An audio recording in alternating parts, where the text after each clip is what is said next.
तारीख थी 23 मार्च 1931। Lahore central jail की कोठरी नंबर 14 एक ऐसे आदमी को कैद किए हुए थी जिन्होंने अपने दम पर अंग्रेजों के छक्के छुड़ा दिए थे। जिस कोठरी में भगत सिंह बंद थे उसमें उनका फर्श भी पक्का नहीं था।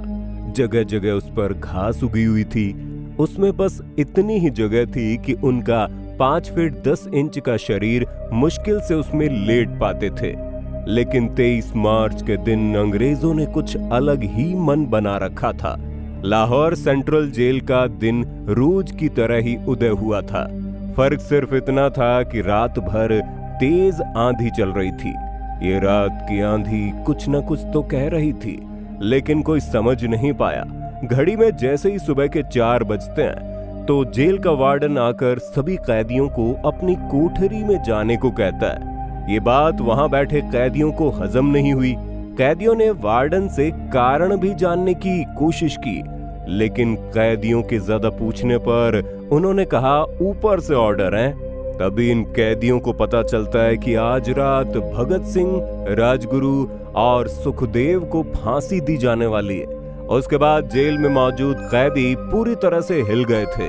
अंग्रेजी सरकार इन तीनों क्रांतिकारियों से इतनी घबरा गई थी कि उन्हें वक्त से पहले 12 घंटे ही फांसी देने का फैसला ले लिया था। दोस्तों, भगत सिंह जेल में रहकर भी अपने विचारों से अंग्रेजी सरकार को हिलाकर रख देते थे। जेल के अंदर से ही वे अपने क्रांतिकारी विचार अखबारों के माध्यम से शेयर करते थे। भगत सिंह को हम केवल एक क्रांतिकारी और स्वतंत्रता सेनानी के रूप में जानते हैं, लेकिन ये बात बहुत कम लोग जानते होंगे कि वो एक पत्रकार भी थे जो 4 भाषाओं में लिखते थे, अंग्रेजी, हिंदी, उर्दू और पंजाबी। उस समय भगत सिंह के लेख कीर्ति, प्रतार, वीर अर्जुन, मिलाप और अकाली नाम के अखबारों में छपते थे, लेकिन उनके ज्यादातर लेख बिना नामों के या फिर किसी और के नाम से छापे जाते, क्योंकि भगत सिंह अंग्रेजों के निशाने पर थे। एक बार किसी नेता ने भगत सिंह से पूछा कि आपके और आपके साथियों ने लाहौर कॉन्स्पिरेसी केस में अपना बचाव क्यों नहीं किया। भगत सिंह का जवाब था कि इंकलाबियों को मरना ही होता है, क्योंकि उनके मरने से ही उनका अभियान मजबूत होता है, अदालत में अपील से नहीं। भगत सिंह को किताबें पढ़ने का बहुत ज्यादा शौक था। जेल के वार्डन उनके लिए हर तरह की किताबों की व्यवस्था करते थे। जेल में रहते हुए भगत सिंह ने सैकड़ों किताबें पढ़ डाली थी। फांसी से 2 घंटे पहले भगत सिंह के वकील प्राणनाथ मेहता उनसे मिलने के लिए पहुंचते हैं। मेहता ने बाद में भगत सिंह के बारे में लिखा कि भगत सिंह अपनी छोटी सी कोठरी में पिंजरे में बंद शेर की तरह चक्कर लगा रहे थे। जाते ही भगत सिंह ने मुस्कुराकर मेहता का स्वागत किया और पूछा कि आप मेरी किताब रेमिनेंसेस ऑफ लेनिन लाए या नहीं। जब मेहता ने उन्हें किताब दी तो वो उसे उसी समय पढ़ने लगे, मानो उनके पास अब ज्यादा समय न बचा हो। मेहता ने उनसे पूछा, क्या आप देश को कोई संदेश देना चाहोगे?